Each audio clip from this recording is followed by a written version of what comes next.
Alright guys, so a question I get asked a lot is how do you install new RAM into a computer? It's actually really easy, so let me walk you through it real quick. Alright, so if you already have RAM installed like I do right here, all you have to do is come down and push these switches. Sometimes they can be a little sticky, but they're usually pretty easy to push down.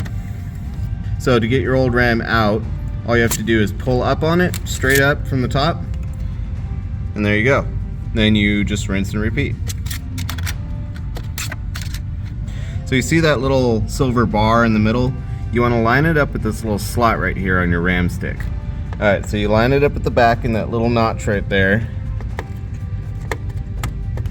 Make sure it slides in, and then press down gently on the front. You'll see the front clasp clip, and then give the back a little press, and you're good. You have one RAM stick installed. One thing you need to know is most motherboards have separate channels for separate RAM. So it's in channel A right now.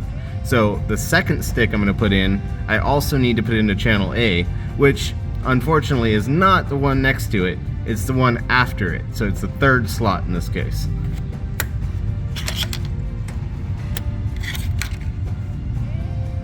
So this configuration would be correct if you were only installing 2 sticks of RAM. What you wouldn't want, on the other hand, is this configuration where they're separated by 2. Basically, you won't be able to get as much out of your RAM if you do it this way. Alright, I got all 4 of my new RAM sticks in. They're nice and tight. Make sure you press down gently on the back and on the front to make sure everything is seated properly. That's it, like I said, super simple. And now you have no excuses. Go upgrade your RAM. And if you love tech, subscribe.